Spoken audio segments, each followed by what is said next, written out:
Hello, this is the compliance update for the first week in December. In California, the DCR releases the Spark Report. In April 2021, the City of Los Angeles Department of Cannabis Regulation launched Spark, a multifaceted community and stakeholder engagement program that allowed community members and stakeholders to share input with the DCR. DCR partnered with MBI media experts and community outreach to gather stakeholders' feedback regarding the city's cannabis policies and programs through several methods, including Spark sessions, Spark surveys, a Spark comment box, and one-on-one interviews. Topics included licensing and regulation, the social equity program, corporate social responsibility, and community impact. DCR is releasing the Spark Report, which details stakeholder feedback collected by MBI Media through Spark. Let's go over some of the findings. Stakeholders expressed a need for increased transparency in the business license application process, a need for quicker responses from DCR staff regarding questions about the business license application process. Stakeholders also shared experiences regarding scarcity of locations compliant with the city's requirements. Social equity stakeholders expressed a need for expanding access to technical assistance, financial assistance, and pro bono legal services. Another update in California, California rolls out plans to standardize cannabis testing statewide. California regulators have begun a new push to standardize cannabis testing with the aim of eliminating inconsistencies among the state's 41 operational marijuana labs. Advocates say the effort, mandated by a new state law, will improve quality and reliability while discouraging lab shopping and other practices that produce bogus test results. Industry officials across the country, for example, allege that some cannabis businesses, such as growers, processors, manufacturers, or distributors, shop for labs that will give them the results they want to see in the way of THC potency and contaminants. Critics also say a lack of standards is among the factors plaguing the cannabis testing industry, threatening to undermine consumer confidence in cannabis products and making it harder for some labs to operate. The DCC has designated 2 state-run labs to establish operating procedures that will serve as a blueprint for every cannabis testing lab in the state.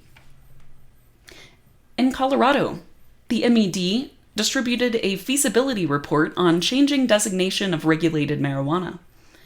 The Colorado Department of Revenue's Marijuana Enforcement Division is facilitating a stakeholder work group as part of the department's implementation of HB 21-1216, Marijuana Licensees' Ability to Change Designation. Specifically, HB 21-1216 requires the state licensing authority to submit a report analyzing the feasibility of allowing changes in designation of regulated marijuana from medical to retail between medical marijuana cultivation facilities and retail marijuana cultivation facilities, and between medical marijuana products manufacturers and retail marijuana products manufacturers. This is the best opportunity for stakeholders to share their perspectives on allowing changes in designation. The meeting will be held Friday, December 3rd, 2021, from 1 p.m. to 3 p.m. Hello, this is the compliance update for the second week in December. In California, the Department of Cannabis Control proposed emergency regulations for equity fee waivers. The Department of Cannabis Control released proposed emergency regulations to allow cannabis license fee waivers for equity applicants and licensees. These regulations specify requirements outlined in Senate Bill 166. The DCC is providing notice to the public of its intent to adopt emergency regulations to provide licensing fee waivers to qualified equity businesses statewide. The waivers are designed to assist individuals harmed by the war on drugs with starting and operating a cannabis business. The regulations would implement the fee waiver provisions of SB 166. DCC will start accepting fee waiver requests beginning January 1st, 2022. The statewide program provides financial support to cannabis business by waiving licensing fees if applicants and licensees meet the equity eligibility criteria set in the proposed regulation, such as past cannabis convictions or arrests, reduced income, or residence in an area disproportionately impacted by past criminal justice policies, as well as other criteria. In Washington, CCRS was successfully deployed. The WSLCB issued a bulletin to communicate the successful deployment of the Cannabis Central Reporting System, or CCRS. With this successful application launch, the reporting expectations for cannabis industry reporting transactions have changed from leaf traceability software to CCRS. Weekly reporting is now required via CCRS instead of leaf. The WSLCB also provided a reminder that there are some users whose frequency of reporting remains daily or within 24 hours of the activity, such as test result reporting from certified labs. The WSLCB is encouraging stakeholders to get acquainted with the templates, user guides, and manuals. Familiarity with CCRS templates is crucial. Leaf will be fully decommissioned and not available after December 18, 2021. When Leaf is decommissioned, the state will receive the system's final output, and individuals may submit a records request to access any archived data. In Oregon, the OLCC issued a compliance education bulletin regarding identifying and correcting sampling and testing errors. Errors in sampling and testing can cause effects at all levels of the supply chain. It's important for all licensees to have an understanding of how the testing process flows and what to look for in metric. Errors identified and corrected before test results are posted will minimize the impact of a mistake down the supply chain. Let's review some common lab sampling errors. Typically, a lab sampler transports a sample back to the lab, but the originating licensees is the one creating the sample package and the manifest in metric. Prior to leaving the licensed premises, it's recommended that the lab employee and an employee of the originating license verify the package and manifest information for the following details. Is the sample the correct item category? Is it a sample package with the correct icon and metric? Is the sample from the correct source package? Is the sample from the correct harvest? If any of the above information is incorrect, the sample can be easily discontinued and recreated prior to leaving the licensee's premises. However, any issues identified after a manifest has been rejected or accepted makes the issue much more complicated to resolve. This is the compliance update for the third week in December in Washington. Proposed rules for cannabis quality control testing were approved by the WSLCB. On December 8th, during a regularly scheduled meeting, the Washington State Liquor and Cannabis Board approved a rule proposal regarding cannabis quality control testing. The proposed rules would require that all cannabis products produced, processed, and sold in Washington state are tested for pesticides and would allow the WSLCB to conduct randomized or investigation-driven testing of cannabis products for heavy metals. The rules are now open for public comment until February 2nd, 2022. You can submit public comments by mail, email, or fax. In Colorado, the MED issued Bulletin 21-11 regarding new statutory and rule requirements effective January 1st, 2022. House Bill 21-1317 requires medical marijuana stores to immediately record each sale to a patient in the inventory tracking system metric. Further, HB 21-1317 requires the inventory tracking system to have the ability to determine the amount of medical marijuana a patient has purchased in a given day in real time, continuously monitor the entry of patient data to identify discrepancies, access and retrieve real-time sales data based on patient identification numbers, and respond with an error message if a sale to a patient or caregiver will exceed the patient's daily authorized quantity limit for that day or THC limit. To comply with implementation mandates under HB 21-1317, the MED is coordinating with Metric on several updates to the inventory tracking system. Licensees must enter THC potency for items in one of two ways. Licensees can associate a THC content or THC percentage to an item in Metric. When the item that has the THC potency associated with it is assigned to a package, The THC potency will be used at the point of sale to ensure it is an amount equal to or less than the patient's maximum THC authorization. The second method, alternatively, if a licensee does not associate a THC potency to an item in the inventory tracking system, and that item is being sold to a patient, the system will prompt the user to enter the THC potency of the item at the time of sale to identify any potential discrepancy with the patient's maximum THC authorization. Licensees may edit existing items to include THC potency information. If a licensee wishes to add the THC potency to an item, and that potency is generally represented as a range or is otherwise dynamic and specific to the actual batch, the licensee may choose to enter the highest number of the potential range as the THC potency for the marijuana item description. For example, if the potency range for flower of that strain is 20 to 25%, the licensee can update the item description with a THC percentage of 25%. This would ensure that a patient with an authorization that may be in conflict with this potency amount is flagged when the sale is entered. In addition to the above-noted requirements regarding THC content and percent descriptions, licensees must enter a unit weight in order for the system to evaluate compliance with daily quantity authorizations. This applies to items that are reported in the inventory tracking system by unit and not weight. In New Mexico cannabis regulators now accepting all types of business applications. The New Mexico Regulation and Licensing Department and its Cannabis Control Division announced on Tuesday that it would start accepting applications for all cannabis businesses.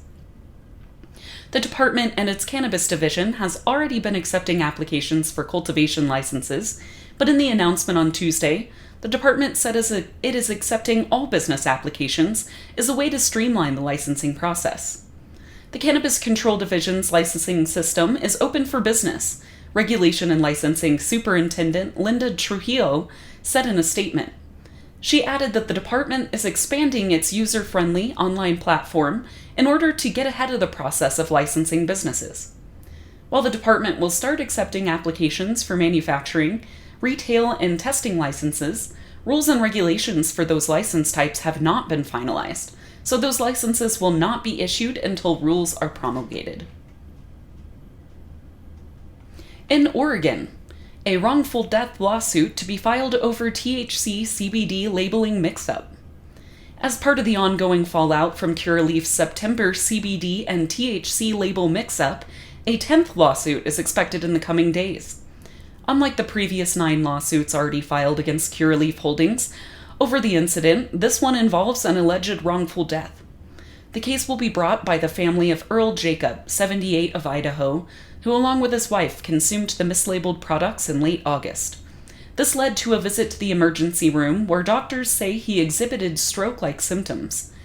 Over the next 2 weeks, Jacob would take 2 more trips to the hospital via helicopter. His family believes the series of events was triggered by the consumption of large amounts of THC in the mislabeled Curaleaf products.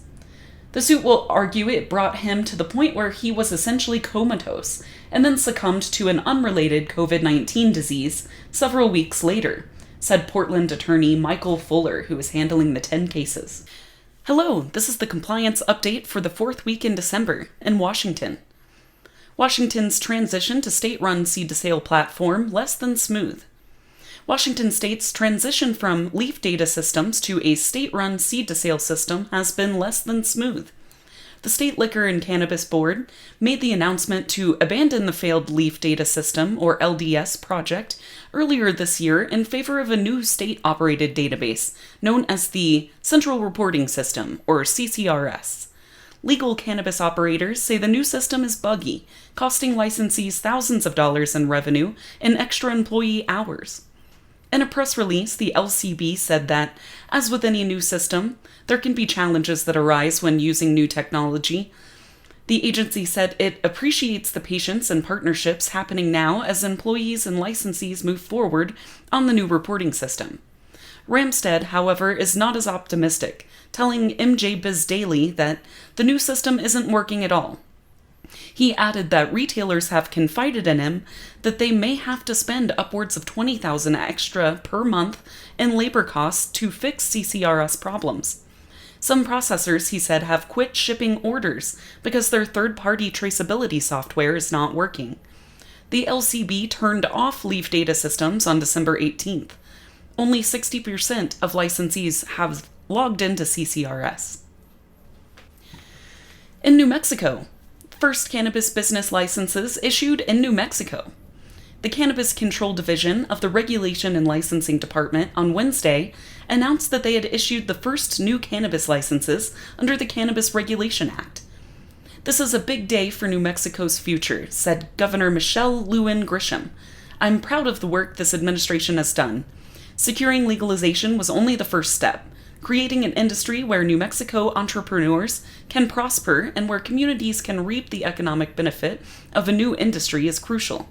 And today's news is a key milepost in that ongoing effort." With the issuing of these 3 licenses, the adult-use cannabis industry in New Mexico is officially up and running, said RLD Superintendent Linda M. Trujillo. "In the coming days and weeks, we look forward to licensing more cannabis businesses and micro-businesses so that entrepreneurs, communities, and the state can maximize the economic opportunities created by a thriving cannabis industry." In Montana lawmakers approved marijuana rules ahead of the January 1st launch of legal sales. A state legislative panel has reached tentative consensus with the Montana Department of Revenue on a series of recreational marijuana regulations that lawmakers informally objected to in a meeting last week, resolving, at least for now, the latest in a series of hiccups that have cropped up as the state nears the launch of its adult-use cannabis market. Lawmakers on the Economic Affairs Interim Committee, which has some oversight authority over administrative rulemaking in the state, worked with the Department of Revenue during the weekend to clear up differences in interpretation of the state's recreational marijuana statute, which directs the department to draft rules to implement portions of Montana's burgeoning cannabis program. The committee ended its brief session on Monday with a unanimous vote to lift the blanket objection to the rulemaking process it voiced last week after the department presented several revisions to the rules. "Lots of work went into this. I think we found a pretty good balance for the people of Montana," said Senator Jason Ellsworth, who serves on the interim committee. Adult-use marijuana markets in the state officially opened January 1st. Hello, this is the compliance update for the first week in December. In South Dakota, the South Dakota Supreme Court strikes down voter-approved legalization initiative. The South Dakota Supreme Court on Wednesday ruled against the state's successful cannabis legalization voter initiative.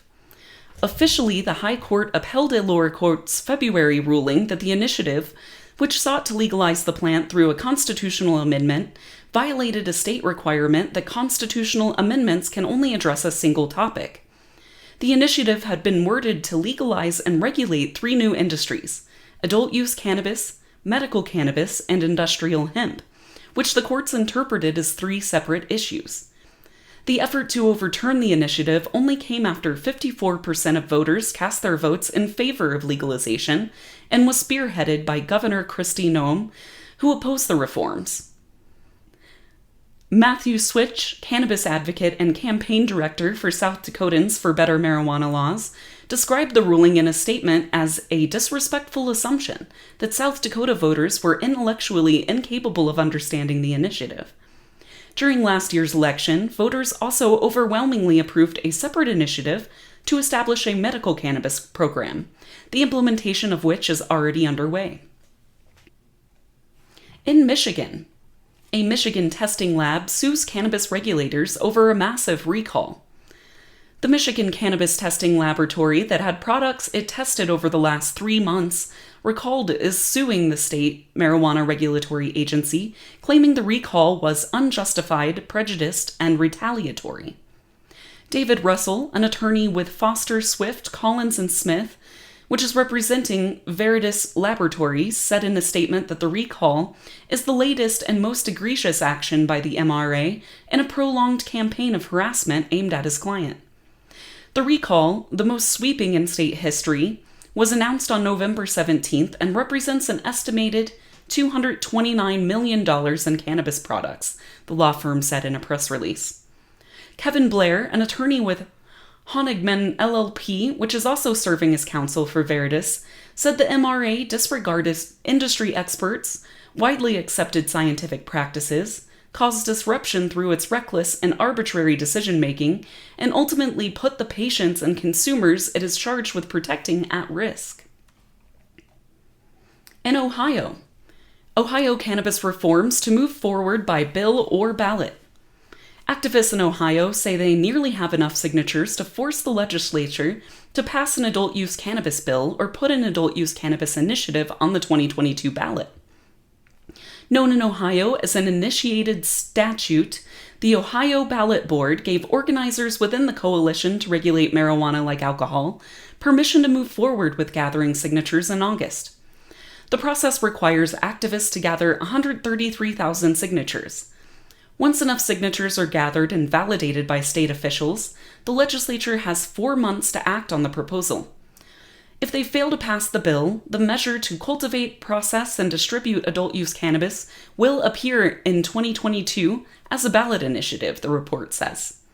Speaking at the Ohio State University Law School's Drug Enforcement and Policy Center, attorney Thomas Herron, a representative of the Coalition to Regulate Marijuana Like Alcohol, said the group would have the required number of signatures by the end of the month. The proposal would allow Ohioans to possess up to 2.5 ounces of cannabis and 15 grams of cannabis extract. Ohioans over 21 years old would be allowed to purchase cannabis at retail locations and grow 2 plants at home per person, with a cap of 4 per household. And a federal update. The CDC issues cannabis guidance for businesses that employ drivers. The Centers for Disease Control has shared cannabis workplace policy guidance for businesses that employ drivers. First reported by Marijuana Moment, the CDC's National Institute for Occupational Safety and Health said that due to rising cannabis use rates in the U.S., and the fact cannabis is second only to alcohol as the most prevalent drug in post-crash testing, the substance needs to be addressed as part of all workplace motor vehicle safety programs. In the post, the CDC reminds readers that cannabis affects parts of the brain that control movements, balance, coordination, memory, and judgment. They say cannabis use may slow down reaction time and point to studies that have shown an increased risk of crashing after cannabis use. However, CDC says that marijuana's specific contribution to crash risk is unclear because it can be detected in body fluids for days or even weeks after use. Instead of advising a blanket no-tolerance policy, the CDC calls for a more nuanced approach depending on the cannabis laws in the state the business is located in. However, they encourage a zero-tolerance policy when it comes to on-the-job cannabis use and cannabis use right before work. Hello, this is the compliance update for the second week in December. In Michigan, a judge limits the Michigan marijuana recall to half the product initially covered. The Marijuana Regulatory Agency has received an opinion and order from the State of Michigan Court of Claims regarding the November 17, 2021 marijuana product recall. Pursuant to the court's order, effective immediately, the recall, as it pertains to Veritas North LLC, has been enjoined. The MRA is required to comply with this order. Therefore, the MRA will release the administrative holds on all products tested by Veritas North LLC that were included in the recall. This includes any products that have been subsequently retested, regardless of whether those retesting results were passing or failing. This split decision from Michigan Court of Claims Judge Christopher Murray came Friday after Murray heard more than 6 hours of testimony Wednesday and Thursday from lawyers and employees representing the state's marijuana regulatory agency and from the plaintiff, Veritas Laboratories, and Veritas North. Veritas, in an emailed statement, applauded Murray's decision, which it said will release about half of the affected products from the recall. With the court's ruling, recalled products at the Bay City lab are now cleared to go back to market immediately, the company said. In Minnesota, Medical cannabis program to add infused edibles as new option for patients. The Minnesota Department of Health today announced that it will approve infused edibles in the form of gummies and chews as a new medical cannabis delivery method in the state's medical cannabis program. The new delivery method will become effective August 1st, 2022. A rulemaking process that will outline requirements for labeling, safety messaging, packaging, and testing will launch this month. Current permitted delivery forms include pills, vapor oil, liquids, topicals, powdered mixtures, and orally dissolvable products like lozenges. Expanding delivery methods to gummies and chews will mean more options for patients who cannot tolerate current available forms of medical cannabis, said Minnesota Commissioner of Health Jan Malcolm. Coming in March 2022, registered medical cannabis patients will also be eligible for dried raw smokable cannabis, which was approved by the 2021 Minnesota legislature. Rulemaking for dried raw cannabis is currently in process. In South Dakota begins medical marijuana permitting process. The South Dakota Department of Health is beginning to issue medical marijuana cards, but officials say it could be months before dispensaries will have anything to sell. Municipalities across the state are also receiving applications for permits from those who want to open a dispensary. The businesses must sell marijuana that is grown in the state. And with no cultivation facilities licensed in South Dakota, the dispensaries for now will have nothing to sell. Importing cannabis products across state lines remains a federal offense. State health officials say they've received 11 cultivation applications. Commercial grow facilities are now going through the state and local application process. It could take months for them to begin selling cannabis. In the meantime, medical marijuana card holders can grow up to 3 marijuana plants for personal use. This is the compliance update for the third week in December in Michigan. Updated information regarding annual financial statement requirements for medical facility licensees. On December 7, 2021, Governor Whitmer signed Public Act 119 of 2021, which amends the AFS requirements for medical facility licensees. Specifically, it grants the Marijuana Regulatory Agency the authority to require licensees to submit an AFS at a minimum every 3 years instead of annually. Adult use licensees continue to be subject to requirements in Rule 20 of the Marijuana Licenses Rules, which also allows the MRA to determine the frequency of adult use licensees' submission of the AFS to the MRA. All adult use and medical licensees who have received notification regarding their AFS report for fiscal year 21 should continue to complete the AFS as instructed. All licensees must comply with those notifications, as nothing has changed and will affect the fiscal year 21 AFS report. In Ohio issues cannabis recall, impacting 2/3 of the state's dispensaries. Possible plastic contaminants in cannabis products sold by Ohio cultivar Galenus LLC to 38 Ohio dispensaries triggered a mandatory recall Monday from the state's medical marijuana control program. This is the second big Midwest recall in 4 weeks, shortly after the Michigan Regulatory Agency's November 17th recall on products tested at Veritas Laboratories. The Ohio recall impacts 38 of the state's 58 dispensaries currently in operation. The Medical Marijuana Control Program is committed to ensuring patient safety and maintains strict product safety and testing requirements. The plant material subject to this recall passed all previous required testing, indicating any possible contamination likely occurred during packaging or after the product was packaged. Upon receiving information of possible contamination, MMCP investigated and issued a mandatory recall. At this time, there have been no reports of adverse reactions to this product. Hello, this is the compliance update for the 4th week in December. In Michigan, pictures on MMMP registry cards. Effective immediately, Michigan Medical Marijuana Program patient and caregiver registry cards will be printed with the individual's picture on them, with the Michigan Department of State providing the picture on file each time a new card is printed. To ensure the next card is printed with a picture, patients and caregivers should be sure to always use the newest forms available on the MRA website or submit the forms through the online process. New forms were published this week.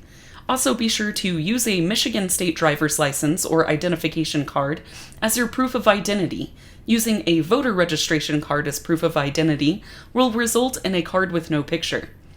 Current patients may submit a replacement card request online or using the paper form to have their cards reprinted with their picture on them. Current caregivers may request a replacement card, but must use paper forms to do so. This change does not affect current registry cards without a picture. Those cards will remain valid.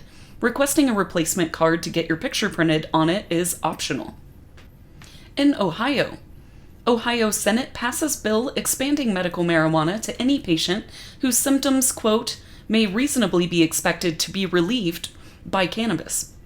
Just 5 weeks after it was introduced, the Ohio Senate passed a bill Wednesday that would expand medical marijuana conditions to migraines, autism spectrum disorder, opioid use disorder, and any condition that could reasonably be expected to be relieved from the drug. Senate Bill 261 passed 26-5. It now heads to the Ohio House. We're here on our last bill before our Christmas break. We can end on a high note, said bill sponsor Senator Stephen Huffman, a Dayton area Republican, who elicited groans and some applause from his colleagues on the Senate floor for the cheesy metaphor. In addition to broadly expanding medical conditions, the bill would change other aspects of the Ohio medical marijuana program. The bill would expand the forms of medical marijuana that can be legally sold to include pills, capsules, and suppositories, oral pouches, oral strips, oral or topical sprays, salves, and inhalers. Smoking marijuana would still be prohibited, but vaping would continue to be allowed. Currently, marijuana oils, tinctures, plant material, edibles, creams, and patches are allowed.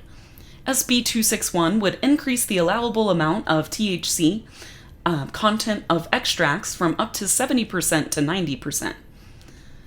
SB 261 would require the new division to achieve a ratio of at least one licensed retail dispensary per 1,000 registered patients, up to the first 300,000 registered patients, then adding additional dispensaries on an as-needed basis. Hello, this is the compliance update for the first week in December. In New York, around 9% of towns, villages have opted out of recreational marijuana law in New York. New data provided by the Associations of Towns of New York State indicates that around 9% of communities have opted out of the zoning portion of recreational marijuana legalization. What does that mean? For towns that opted out, businesses will not be able to open if they sell or allow patrons to consume cannabis in those communities. So how many towns is that? Across the state, there are 84 of them that have opted out of both retail sales of marijuana and on-site consumption of cannabis. The same can be said for villages. Around 9%, or 46 villages in New York, have opted out of the law, which would not only allow the share in modern law, but revenues that will come from its legalization across New York. In a matter of years, it's expected to be a massive tax revenue generator. There's still time for towns and villages to opt out. Quote, "At this point, it appears there is not a major wave of opt-outs sweeping across the state," said Chris Anderson, research director for the Association of Towns. To continue his quote, "We expect to see some more activity, but it's certainly pretty late in the game. We have a good indication now it will be a low opt-out percentage statewide." In New Jersey, the New Jersey CRC releases impact zones in economically disadvantaged areas lists. The New Jersey Cannabis Regulatory Commission, or the CRC, released the list of impact zones in economically disadvantaged areas, which are crucial to the adult use cannabis license application process. Cannabis license applications will be reviewed in the following order. First, social equity businesses, owned by people who have lived in an economically disadvantaged area or have cannabis convictions, whether they're expunged or not. Second, diversely owned businesses, minority-owned, women-owned, or disabled veteran-owned and certified as such by the New Jersey Treasury Department. Next, impact zone businesses, located in an impact zone, owned by people from an impact zone, or employing residents of an impact zone. Next, licensed applicants receiving bonus points, and then last, all other applicants for conditional licenses. The new application approval process represents a complete change in policy from the medical cannabis license application process, which did not favor those with cannabis convictions, nor New Jerseyans, since it favored experience gained in a legitimate cannabis market. Hello, this is the compliance update for the second week in December. In New York, New York State Office of Cannabis Management adopts final hemp regulations. On November 24, 2021, the New York State Office of Cannabis Management published a notice of adoption of the long-awaited hemp regulations. The regulations are codified at 9 NYCRR Part 114, titled Cannabinoid Hemp. Aside from technical edits to reflect the regulatory transition over hemp from the Department of Health to OCM, the regulations mimic those proposed in May 2021. In drafting the final set, OCM considered commentary from the New York Cannabis Growers and Processors Association, the Hemp Roundtable, the New York State Farm Bureau, as well as over 100 other stakeholders. OCM intends to collaborate with the Hemp Work Group to assess how the hemp program is progressing, issue guidance interpreting the regulations, and edit the regulations as needed. OCM is now accepting applications for cannabinoid hemp processor and retailer licenses and distributor permits, and have published a packaging and labeling checklist for licensees to use. Licensees have until April 25, 2022 to come into compliance with all labeling and packaging requirements. This is the compliance update for the third week in December. In New Jersey, 30 more medical marijuana dispensaries on the way in New Jersey. New Jersey regulators Tuesday approved 30 new licenses to companies who will sell medicinal marijuana, more than doubling the number of retail locations for a growing pool of patients who for years complained about long commutes to obtain legal cannabis. The Cannabis Regulatory Commission voted to award provisional licenses to 30 companies, 10 each in the central, northern, and southern regions of the state. Tuesday night's announcement is essentially part 2 of the medicinal marijuana program's long-awaited expansion, first proposed in 2019, but delayed by legal challenges. In Connecticut, businesses have more time to apply for Connecticut cannabis licenses. The State Department of Consumer Protection has approved a request to keep the application period for the adult use cannabis program open for 90 days, marking another step toward launching the recreational marijuana market. The department announced the approval Wednesday evening.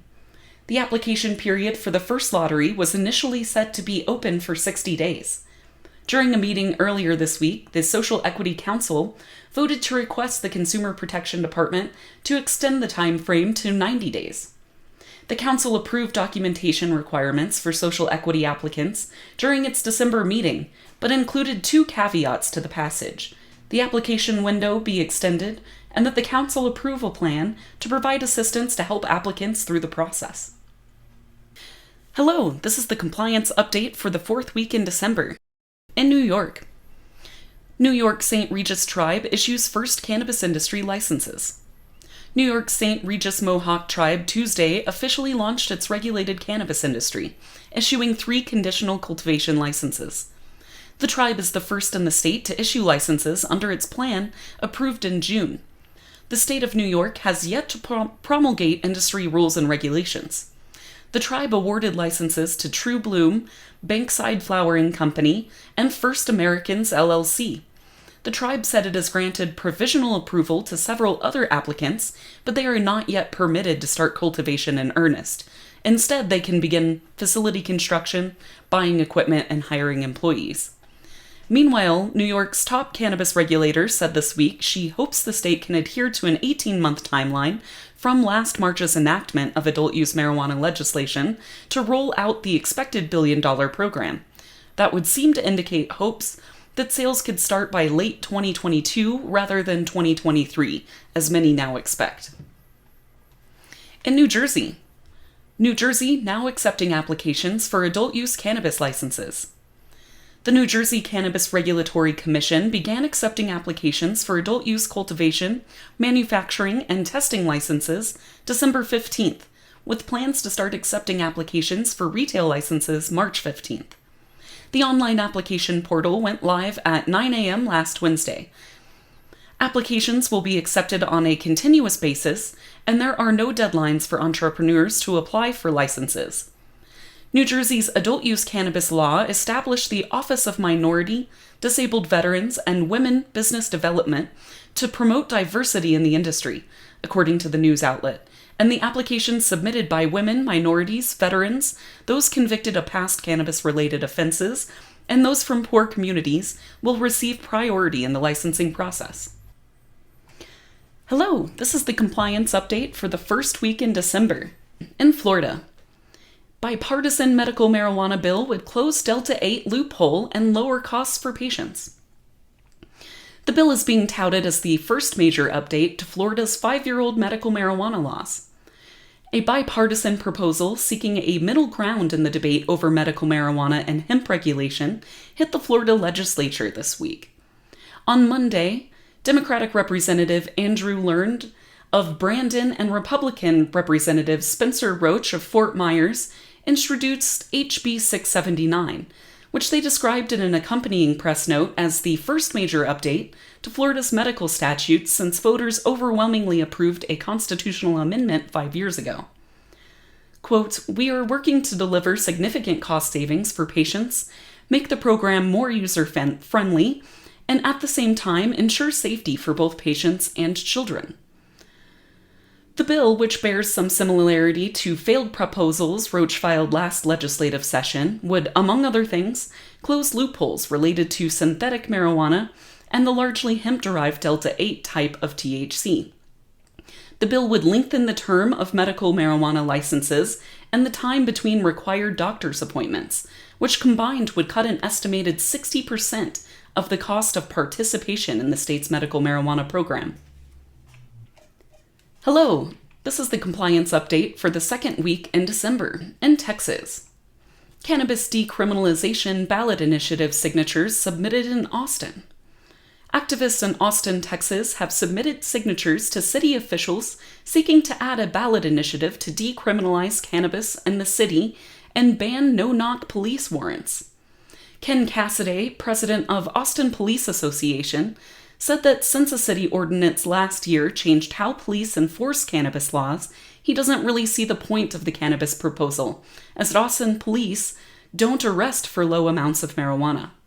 Mike Siegel, political director of Ground Game Texas, which is backing the campaign, said the initiative would codify the city's current informal policy. Siegel added the city officials have asked Austin police to end the use of no-knock raids, but the group wants to see the policy formally put into law.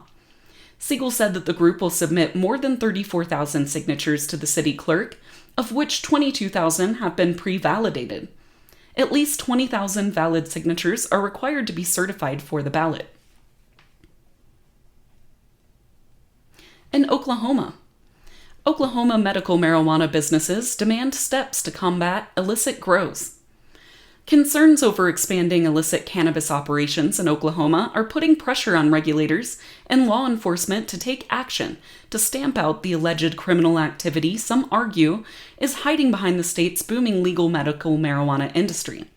To aid in this, medical cannabis companies in Oklahoma are calling on state regulators to move ahead with implementing a seed-to-sale tracking system, increasing inspections of licensed marijuana businesses, refining testing rules to ensure product safety, and raising the price of a business license.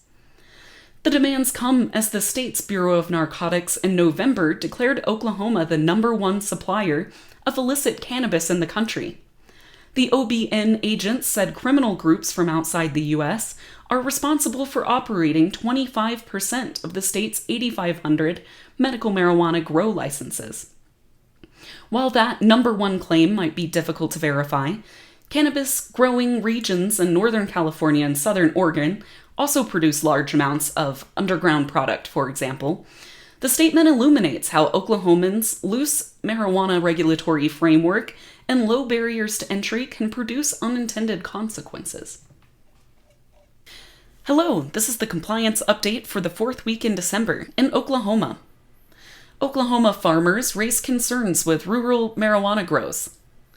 Marijuana has brought a lot to Oklahoma in the last 3 years, but for local farmers, a whole new set of challenges have arisen as a result of the boom.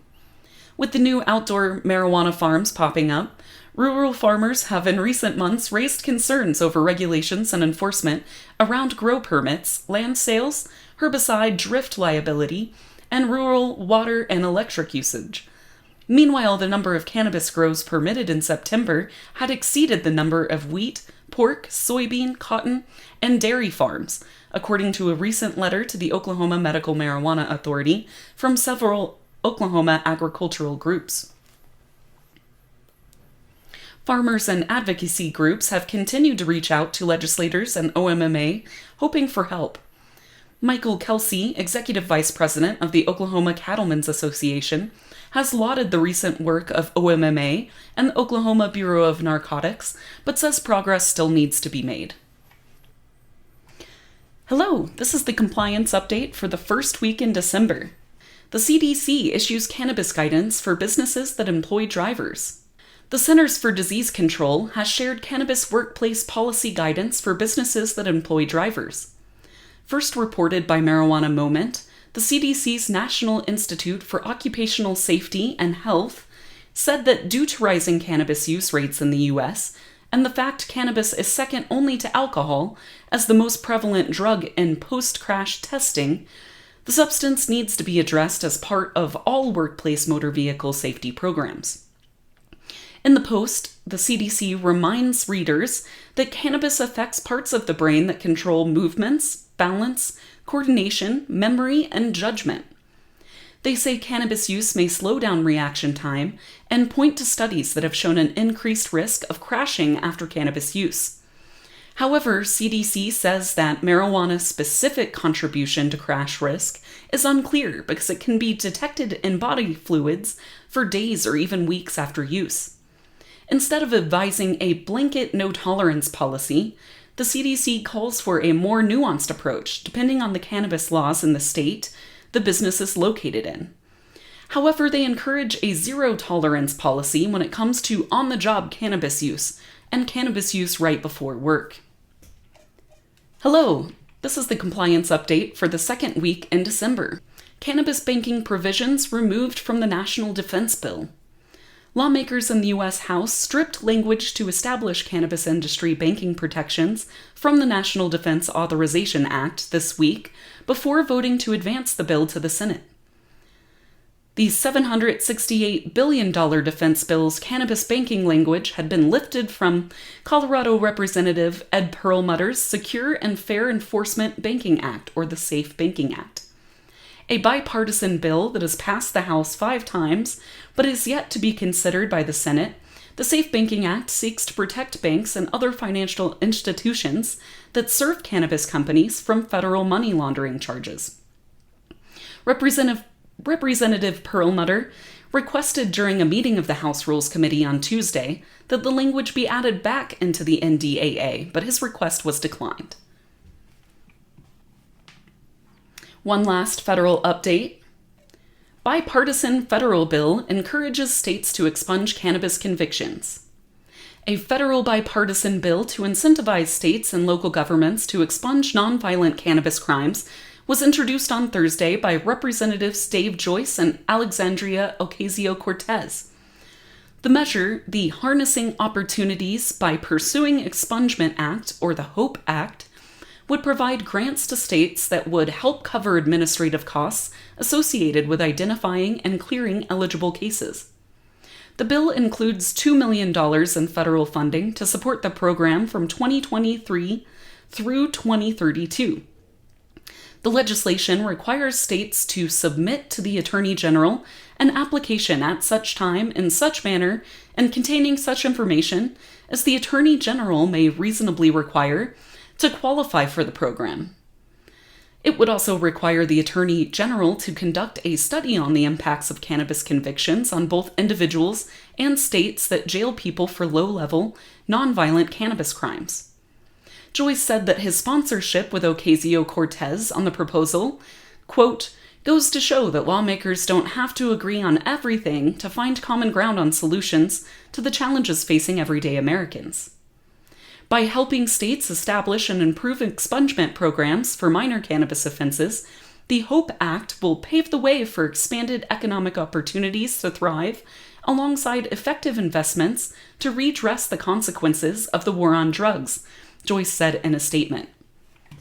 This is the compliance update for the third week in December. Visa warns against cashless ATM payments in dispensaries. The payment processing giant Visa issued a warning this month against the practice of cannabis dispensaries using so-called cashless ATMs to circumvent restrictions on cannabis payments. Visa said in a December 2nd memo that the company is aware of a scheme where point-of-sale devices marketed as cashless ATMs are being deployed at merchant outlets in violation of Visa rules. Frequent dispensary shoppers may recognize the maneuver, which for customers essentially replicates the process of paying with a debit or credit card. While the memo fails to specifically mention state-legal cannabis companies, Visa said that cashless ATMs are primarily marketed to merchant types that are unable to obtain payment services, whether due to the Visa rules or legal or regulatory prohibitions. The ability to process debit and credit card payments is especially enticing for cannabis dispensaries because, due to ongoing federal cannabis prohibition and the resulting lack of banking services, state-licensed cannabis retailers have been so far limited to cash-only transactions, which in turn makes them a prime target for robbery and other crime. Visa, which is the world's second-largest payment processing company, said in the memo that any acquirers of cashless ATMs found to be willfully breaking Visa rules may be subject to non-compliance assessments and/or penalties. One final federal update for today.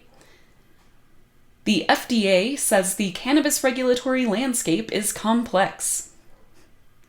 The path for federally regulated cannabinoidal isn't getting any clearer. Cannabis regulation was in the spotlight during a Food and Drug Law Institute symposium last week. The online event focused on the interplay between federal, state, and local regulation on equity, and on the Food and Drug Administration's effort to gather more data on CBD as a food ingredient and dietary supplement. To that end, April Inyard-Alexandro, the Science and Policy Coordinator for the FDA Cannabis Product Committee within the Office of the Commissioner, spoke about the agency's expanding and evolving work in this area. Alexandro stepped in for Douglas Throckmorton, Deputy Director for Regulatory Programs at the FDA, who was called away to testify in Congress. Quote, "Rest assured, I am at the central point of contact for all cannabis-related issues and inquiries," Alexandro said. Complexity was the broad theme of Alexandro's presentation, because it's a completely appropriate word to codify the cannabis regulatory landscape. Alexandro gave a sort of historical overview, noting that since Congress passed the 2018 Farm Bill, which legalized cannabis plants with 0.3% THC or less, defined as hemp, the FDA has evaluated cannabis-derived products, including those that contain cannabinoidal or CBD, just like any other products we regulate, but noted that there are areas where we still need to make progress. Hello, this is the compliance update for the fourth week in December. Federal study finds youth cannabis use has plummeted. U.S. adolescent cannabis use dropped significantly in 2021. Despite ongoing legalization efforts, the opening of more than a dozen state-legal cannabis markets around the country, and a spike in mental health concerns related to the pandemic, according to the data from the Monitoring the Future survey. The data shows a 38% year-over-year decline in self-reported cannabis use among 8th and 10th graders, and a 13% decline amongst 12th graders. The Monitoring the Future survey, which is funded by the U.S. National Institute on Drug Abuse, also found that the plummeting rate of youth cannabis use coincided with a decrease in the underage use of other drugs, including drugs commonly sought by teenagers, like alcohol and vaped nicotine. And a final federal update. Pfizer enters cannabis space with a $6 billion acquisition. The pharmaceutical giant Pfizer has announced plans to purchase Arena Pharmaceuticals Incorporated, a San Diego-based bioscience firm with a dedicated cannabinoid research and development arm, for $6 billion. The two companies made the announcement on Monday, detailing that Pfizer will pay $100 per stock share in an all-cash transaction. The acquisition includes Arena's investigational drug, alorinab, an oral, full agonist of the CB2 receptor formulated to treat symptoms associated with gastrointestinal disorders and other drugs that treat immune inflammatory diseases.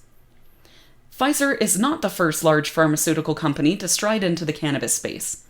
In early 2021, Jazz Pharmaceuticals acquired GW Pharmaceuticals, along with their Food and Drug Administration-approved cannabinoid therapy, Epidiolex, a treatment for children with severe seizures.